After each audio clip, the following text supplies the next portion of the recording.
ठीक है ना। चैप्टर 6 त्रिभुज है। इसमें सबसे पहले हम जानेंगे समरूप आकृति के बारे में। तो वे दो वस्तुएं या वे दो आकृति जो एक समान दिखता हो, वे दो आकृति जो एक समान दिखता हो उसको समरूप आकृति कहते हैं। पिछले दिन में बताए थे, वे दो आकृति जो एक समान दिखता हो उसे समरूप आकृति कहते हैं। जैसे दो वर्ग, अगर दो को वर्ग लेते हैं तो दोनों वर्ग एक जैसा दिखेगा, क्या कि वर्ग का चारों कोण 90 डिग्री होगा नहीं, तो समरूप आकृति होगी। दो को समबाहु त्रिभुज ले लेते हैं, यदि दो समबाहु त्रिभुज लेते हैं तो वे दोनों भी क्या होगी, समरूप आकृति होगी। क्या होगी? कोई दिक्कत? समरूप आकृति पहचानने का सबसे आसान तरीका है, यदि दो वस्तु का आकृति दिया हुआ रहे, दो वस्तु का आकृति दिया हुआ रहे, दोनों वस्तु की आकृति में प्रथम वस्तु का कोण जो है दूसरे वस्तु के कोण के बराबर हो। जैसे त्रिभुज है दो, तो प्रथम त्रिभुज का तीनों कोण जो है दूसरे त्रिभुज के तीनों कोण के बराबर हो, तथा भुजा का अनुपात एक समान हो, तो वे दोनों आकृति जो है समरूप आकृति होगी। कैसी आकृति होगी? त्रिभुज की बात करते हैं तो यदि प्रथम त्रिभुज की तीनों कोण दूसरे त्रिभुज की तीनों कोण के बराबर हो, तथा दोनों त्रिभुज की भुजा का अनुपात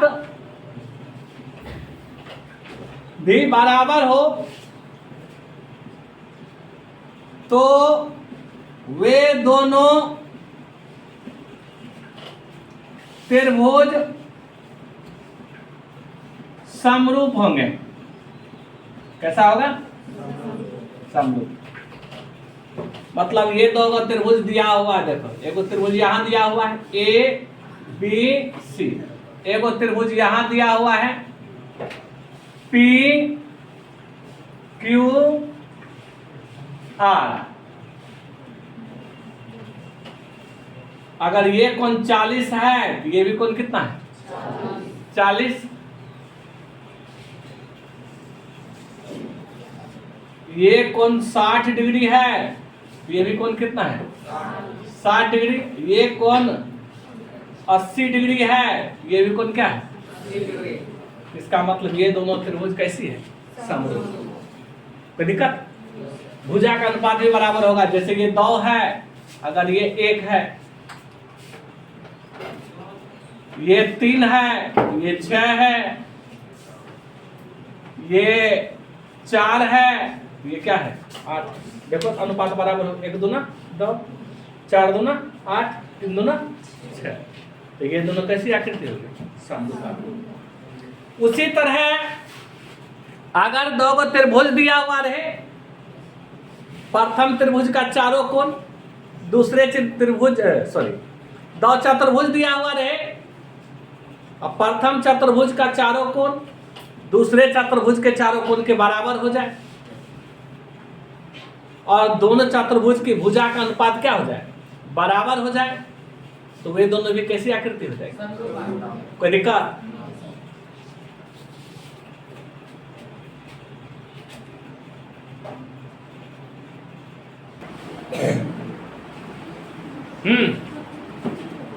त्रिभुज का पहला एक्सरसाइज प्रश्नावली 6.1 बिल्कुल आसान है।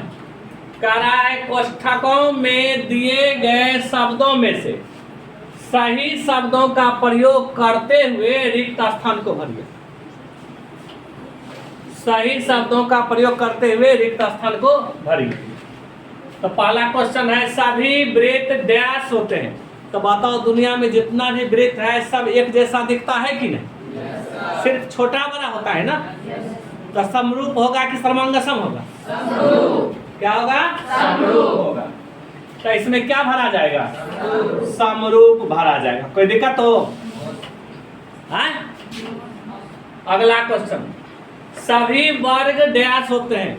तो दुनिया में जितना भी वर्ग है सब तो एक जैसा में दिखता है, सिर्फ आकार में छोटा बड़ा होता है। तो वो भी क्या होगा? समरूप होगा। इसमें क्या भरा जाएगा? समरूप। सभी डैश त्रिभुज समरूप होते हैं। तो ध्यान रखना समबाहु त्रिभुज जो है समरूप होते हैं। कौन सा त्रिभुज? समबाहु त्रिभुज समरूप होते हैं, क्योंकि जितना भी समबाहु त्रिभुज है सभी समबाहु त्रिभुज का प्रत्येक कोण 60 डिग्री होता है। सिर्फ आकार में वह छोटा या बड़ा हो सकता है। अब प्रत्येक कोण क्या होता है? 60 डिग्री का ही होता है, इसलिए वह क्या होता है? समरूप होता है। सभी डैश त्रिभुज समरूप होते हैं। तो सभी समबाहु त्रिभुज समरूप होते हैं। कोई दिक्कत हो? अगला क्वेश्चन है भुजाओं की संख्या, भुजाओं की समान संख्या वाले, भुजाओं के समान संख्या वाले दो बहुभुज समरूप होते हैं। दो बहुभुज क्या होते हैं? समरूप होते हैं यदि उनके संगत कोण डैश हो, मतलब संगत कोण बराबर हो। कोण क्या हो? बराबर हो। और उसकी संगत भुजाएं क्या हो? समानुपाती हो। क्या हो? समानुपाती हो। कोई दिक्कत? बोले ना, थोड़ा देर पहले बोले थे ना, कोण बराबर हो जाए और भुजा का अनुपात क्या हो जाए? बराबर हो जाए, तो समझ जाना वह समरूप है। क्या हुआ? समरूप। भुजा का अनुपात बराबर होना ही समानुपाती कहलाता है। ठीक है ना? समानुपाती का मतलब भुजा का अनुपात बराबर, क्या कि समानुपाती मतलब समान अनुपात, भुजा का ही अनुपात बराबर होगा। और कोण क्या होना चाहिए? पूरे बराबर। इधर 60 डिग्री तो उधर 60 डिग्री, इधर 40 तो उधर 40, इधर 80 तो उधर भी 80 होना चाहिए। कोई दिक्कत? 1 नंबर कंप्लीट हुआ। फास्ट में नोट करो।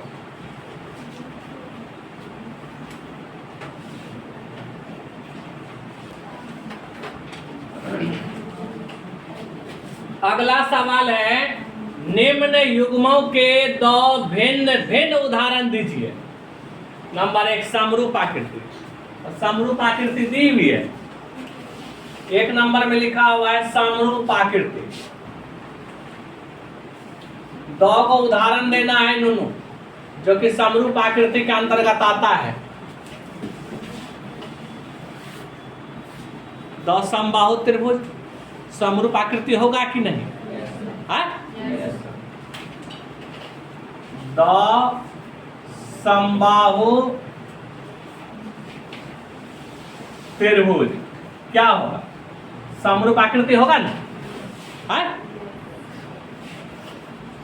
दो वृत्त, अगर दो को वृत्त ले लेते हैं तो वो भी एक ही जैसा दिखता है। तो वो भी क्या होगा? समरूप आकृति। दो वृत्त। कोई दिक्कत? 1 नंबर कंप्लीट हो गया। समरूप आकृति का उदाहरण मांग रहा है तो दो को समबाहु त्रिभुज ले लिए, दो को वृत्त ले लिए, और दो को वर्ग भी ले लेते तो वो भी समबाहुए आकृति होता, सॉरी समरूप आकृति ही होता। अगर दो को वर्ग ले लेते तो वह भी क्या होता? समरूप आकृति ही होता। यहाँ लिए दो को समबाहु त्रिभुज और दो को वृत्त लिए, वृत्त लिए हैं। अगला नंबर 2 इसमें क्या कह रहा है? ऐसी आकृति का उदाहरण दे जो समरूप नहीं हो। समरूप नहीं हो, ऐसा दो वस्तु का उदाहरण दिया हुआ है। ऐसा दो वस्तु का उदाहरण मांग रहा है या ऐसा दो आकृति ऐसा द्वौ आकृति मांग रहा है जो समरूप नहीं हो। तो द्वौ समरूप नहीं, जो समरूप नहीं है उस वस्तु की आकृति मांग रहा है, उदाहरण मांग रहा है। तो क्या ले लें? त्रिभुज और चतुर्भुज ले लें। त्रिभुज और चतुर्भुज ले लेते हैं। त्रिभुज और चतुर्भुज क्या है? समरूप नहीं ना है। एक और उदाहरण दे देना है। एक और उदाहरण में ले लेते हैं पंचभुज और षटभुज। ये भी क्या होगा? समरूप नहीं होगा।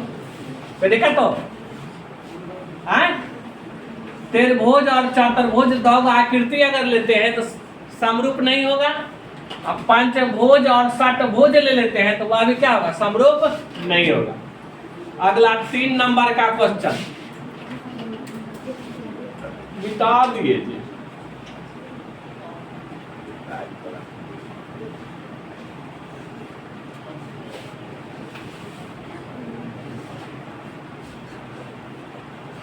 जल्दी लिखो।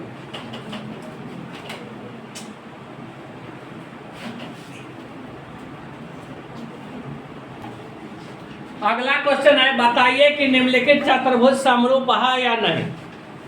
तो जरा देखो तो भुजा का अनुपात ये 1.5 है, ये कितना है? 3। 1.5 दूना 3 और ये भी 1.5 है, ये भी 3 है। 1.5 दूना 3, ये 1.5 है, ये 3 है। 1.5 दूना 3 और ये भी 1.5 है, ये 3। 1.5 दूना 3। तो भुजा का अनुपात एक समान है कि नहीं? लेकिन कोण देखो तो ये कुछ और कह रहा है, यहाँ कह रहा है 90 डिग्री का। इस तरह का कोण लिखा हुआ रहेगा ना, समझ जाना 90 डिग्री का। ये भी 90 डिग्री का, ये भी कितना डिग्री का? 90 डिग्री। ये भी 90 डिग्री। यहाँ 90 डिग्री कोण नहीं ना है? अरे 90 डिग्री कोण नहीं ना है, तिरछा नहीं है। जब यह तिरछा है तो 90 डिग्री का कोण नहीं है। जब 90 डिग्री का कोण नहीं है तो समरूप नहीं है। यानी कोण A is not equal to कोण P, ठीक है। कोण B is not equal to कोण Q, कोण C is not equal to कोण R, कोण D is not equal to कोण S। अतः समरूप नहीं है। समरूप नहीं। कोई दिक्कत हो?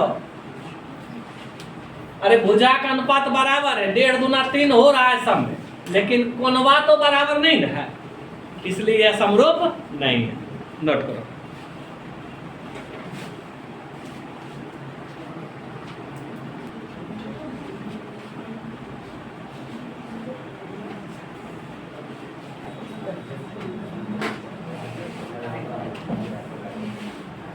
अगला सवाल है थेल्स का प्रमेय, ठीक है ना। ये क्वेश्चन 2 तरह से पूछता है। एक तो पूछता है थेल्स के प्रमेय को लिखकर सिद्ध करें, सीधा पूछ जाता थेल्स के प्रमेय को लिखकर सिद्ध करें, एकदम VVI है। इस बार मैट्रिक की परीक्षा में पूछेगी ही पूछेगी। और दूसरा पूछने का तरीका क्या है कि कहेगा क्या, यदि किसी त्रिभुज की एक भुजा के समांतर अन्य 2 भुजाओं को भिन्न भिन्न बिंदुओं पर प्रतिच्छेद करने के लिए एक रेखा खींची जाए, ये अन्य 2 भुजाएं एक ही अनुपात में विभाजित हो जाती है, सिद्ध करें। इतना वो लिख देगा, सुनाई दे रहा है ना? इतना वो लिख देगा थेल्स का प्रमेय, अंत में लिख देगा सिद्ध करें। वह ये नहीं कहेगा थेल्स का प्रमेय, ये बात नहीं लिखेगा कि हम थेल्स का प्रमेय, सिर्फ लिखेगा यदि किसी त्रिभुज की एक ही भुजा के समांतर अन्य 2 भुजाओं को भिन्न भिन्न बिंदुओं पर प्रतिच्छेद करने के लिए एक रेखा खींची जाए तो ये अन्य 2 भुजाएं एक ही अनुपात में विभाजित हो जाती है, सिद्ध करें। और दूसरा पूछने का तरीका है थेल्स के प्रमेय को लिखकर सिद्ध करें, ठीक है। यहाँ तो हम क्वेश्चन लिखे हैं थेल्स के प्रमेय को लिखकर सिद्ध करें। ये थेल्स का प्रमेय है। किसका प्रमेय है? थेल्स का प्रमेय। कहता यदि किसी त्रिभुज, तो त्रिभुज की चर्चा कर रहा है ना, तो चलो हम त्रिभुज बनाते हैं।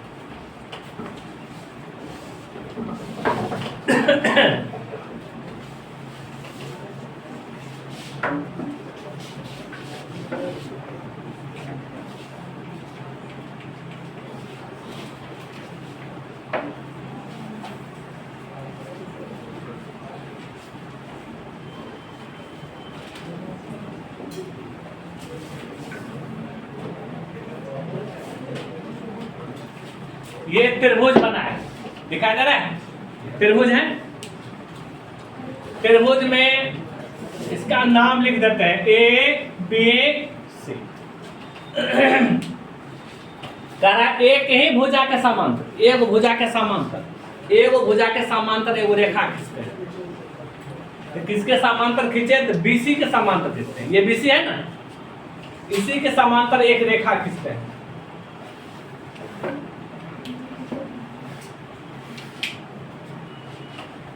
यहां खींच लेते हैं।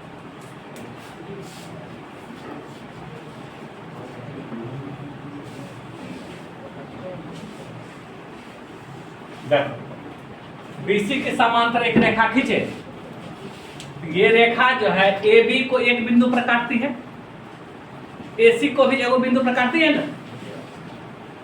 इस बिंदु का नाम रख देते हैं डी,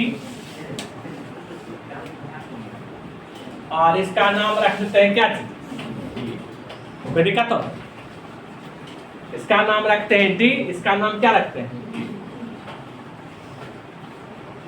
तो क्वेश्चन कह रहा है कि एक भुजा के समांतर अन्य दो भुजाओं को भिन्न भिन्न बिंदुओं पर प्रतिच्छेद करने के लिए एक रेखा खींची जाए, तो ये रेखा अन्य दो भुजाओं को एक ही अनुपात में काटती है। ये जो रेखा खींचे हैं, ये दोनों भुजा को जो बांटती है एक ही अनुपात में बांटती है, वही सिद्ध करके दिखाना है।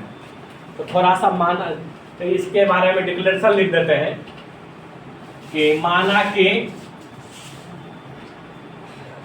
ABC एक त्रिभुज है, ABC एक त्रिभुज है जिसमें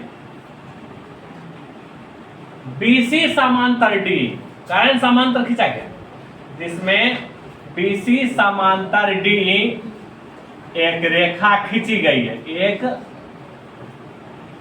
रेखा खींची गई है। एक रेखा खींची गई है, तो हमें सिद्ध करना है कि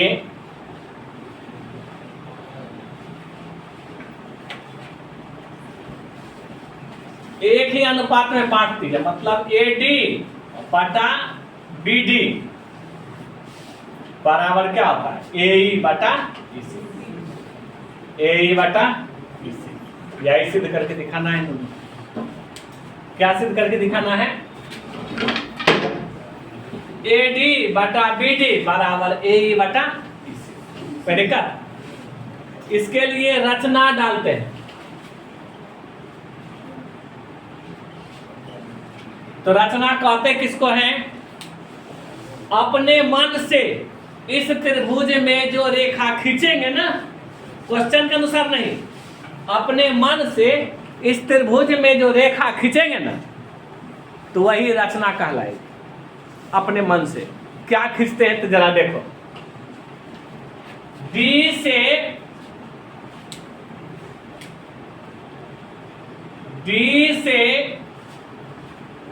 DM लंब AE पर खींच लिया, ध्यान देना पड़ेगा। D से DM लंब AE पर खींच लिया, D से DM लंब AE पर खींचेंगे तो ये कोण कितना डिग्री हो जाएगा? 90 डिग्री। और ये भी कोण कितना डिग्री हो जाएगा? 90 डिग्री। कोई दिक्कत हो? एक और काम करते हैं, E से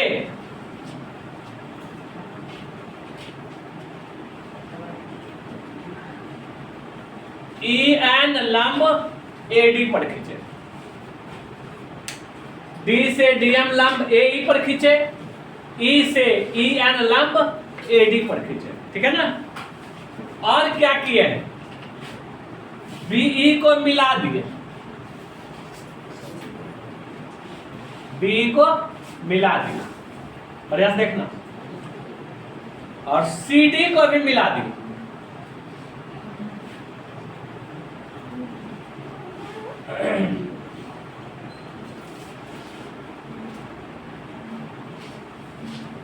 ठीक है। बी को भी मिला दिए और सी को भी, बी को मिला दिए, सी डी को भी मिला दिए। जो चीज यहां किए वही काम यहां लिखेंगे। डी से, ध्यान देना बढ़िया से, डी से डी एम लंब ए पर डाला, डी से डीएम लंब ए पर डाला, कॉमा ई से ई एन लंब एडी पर डाला, ई से ई एन लंब एडी पर डाला। ध्यान देना, डी से डीएम लंब ए पर डाला, ई से ई एन लंब एडी पर डाला। यहां भी 90 डिग्री का कोण बनेगा, यहां भी कोण कितना डिग्री का बनेगा, 90 डिग्री। कोई दिक्कत? पूर्ण विराम। और क्या किए, बी ई को मिलाया, बी को ई से मिलाया, तथा सी को डी से मिलाया, सी को डी से मिलाया, बी को ई से मिलाया, सी को डी से मिलाया। कोई दिक्कत? आप प्रूफ करते हैं, ये रचना वाला काम हो गया। रचना या बनावट, इसका एक और नाम है, बनावट भी इसको कहते हैं। कोई दिक्कत? तो रचना या बनावट किसको कहते हैं, फिर से याद दिला दो। अपने मन से जो त्रिभुज में रेखांकित किए हैं वही रचना या बनावट कहलाता है। एकदम दिमाग में बढ़िया से बैठा लो। कोई दिक्कत? बढ़े आगे?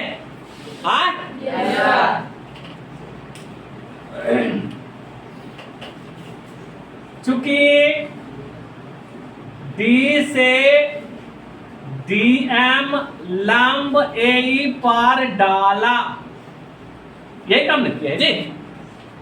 डी से डीएम लंब ए पर डाला, तो लंब डाले हैं तो त्रिभुज एडीई, एडीई का क्षेत्रफल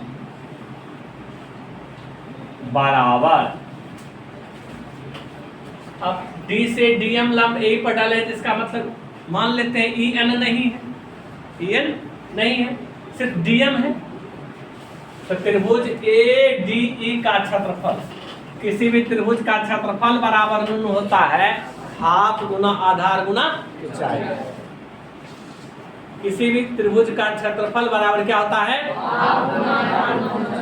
हाफ गुना आधार गुना ऊंचाई।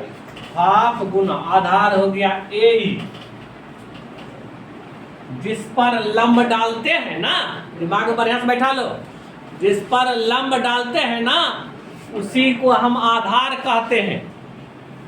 जिस पर लंब डालते हैं ना उसी को आधार कहते हैं, और जिसको लंब के रूप में डालते हैं तो वो तो लंब कहलाता ही है। कोई दिक्कत? तो लंब किस पर डाले हैं, ए पर डाले हैं। ए क्या हो गया, आधार। कौन सा लंब डाले हैं, सुनाई नहीं दिया,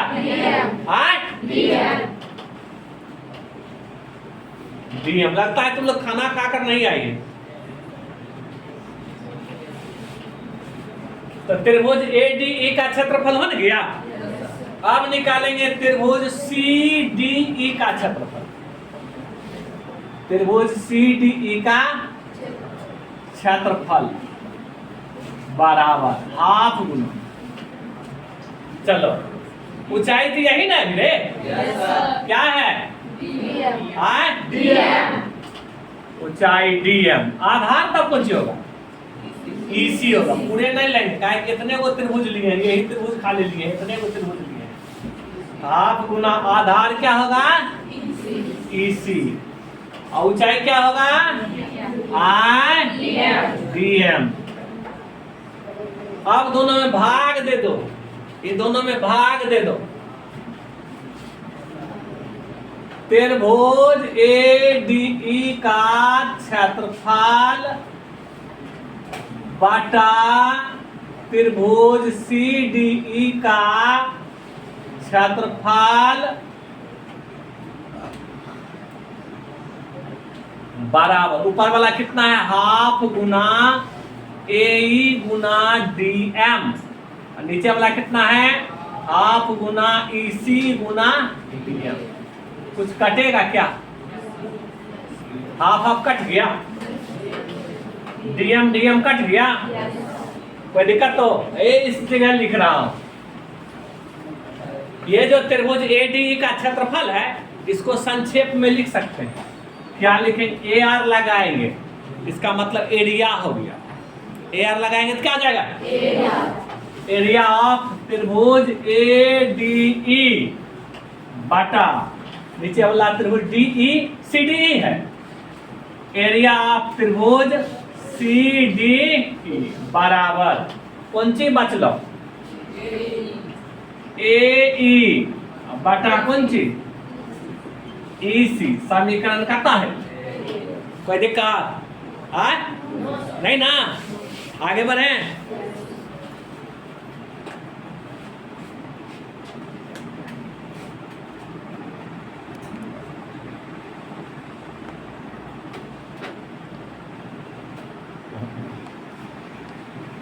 हमको फिगर भी चाहिए, ठीक है। आगे बढ़ता हूं, त्रिभुज नहीं, E से EN लंब AD पर, इधर वाला हो गया, D वाला कम हो गया। अब E से, चूंकि E से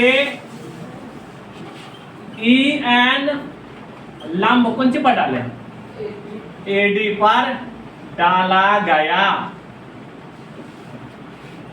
E से EN लंब AD पर डाला गया, तब त्रिभुज ADE का क्षेत्रफल फिर लिखेंगे। इसलिए त्रिभुज ADE का क्षेत्रफल, अब की बार ऊंचाई कौन सा होगा, ऊंचाई कौन सा होगा अब की बार, EN। क्या होगा ऊंचाई, आधार क्या होगा, AD। तो हाफ गुना आधार, आधार क्या होगा, और ऊंचाई क्या होगा, EN। ठीक था। त्रिभुज नीचे वाला BED, त्रिभुज BED का क्षेत्रफल बराबर, ये हाफ गुना आधार, अब की बार क्या होगा, BD, इसी पर लंब डाले हैं, आधार क्या होगा, BD गुना ऊंचाई क्या होगा, EN, ऊंचाई क्या होगा, फिर दोनों में भाग देंगे। त्रिभुज ADE का क्षेत्रफल बटा त्रिभुज BED का क्षेत्रफल बराबर हाफ गुना AD गुना कौन सी, EN बटा हाफ गुना BD गुना कौन सी, EN। कटेगा, हाफ हाफ कट गया, EN कट गया, एरिया ऑफ, इसी को लिखेंगे, त्रिभुज ADE बटा एरिया त्रिभुज BED बराबर AD बटा कौन सी, BD। अभी समीकरण 2 नहीं हुआ है।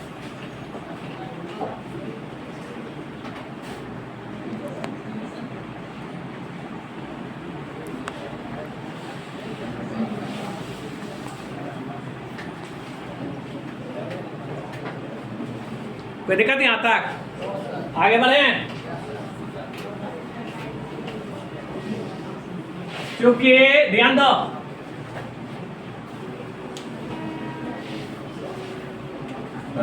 BC समांतर D है। क्वेश्चन ये कह रहा है BC समांतर क्या है?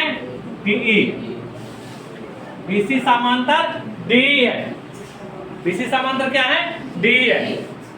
और ये त्रिभुज और ये त्रिभुज, इधर वाला त्रिभुज और इधर वाला त्रिभुज एक ही आधार पर बना दो त्रिभुज है। यहां लिखता हूं त्रिभुज CED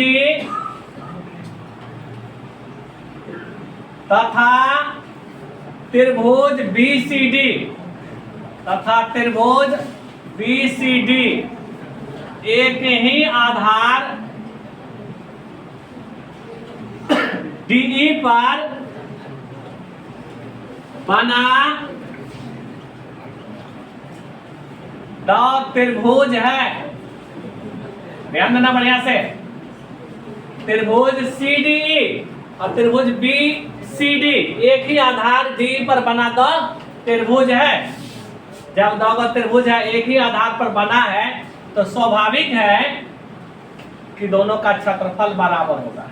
इसलिए एरिया ऑफ त्रिभुज CED बराबर एरिया ऑफ त्रिभुज कौन सी? BCD। दोनों त्रिभुज का क्षेत्रफल क्या होगा? बराबर होगा।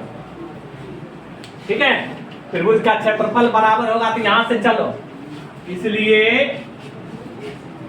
एरिया ऑफ त्रिभुज ADE, त्रिभुज ADE बाटा अब BED BE है, C नहीं है ना। BED दोनों बराबर ना है, BD CED के बराबर है। यहां लिखेंगे एरिया ऑफ, क्या लिखें? BED के स्थान पर CED, त्रिभुज CED बराबर AD बाटा कौन सी? BD। इस समीकरण 2 हो गया। क्या हो गया? समीकरण 2। जरा समीकरण 1 और 2 को गौर से देखो तो दिखाई दे रहा है कुछ? LHS नहीं मिल रहा है? Yes, तो समीकरण 1 और 2 से, समीकरण 1 और समीकरण 2 से जब LHS बराबर है तो RHS ऑटोमेटिक के बराबर हो जाएगा। ना AD बटा BD बराबर AE बटा BC। मिल गया? हो गया प्रूफ? PRO BED। ठीक है, नोट कर लो।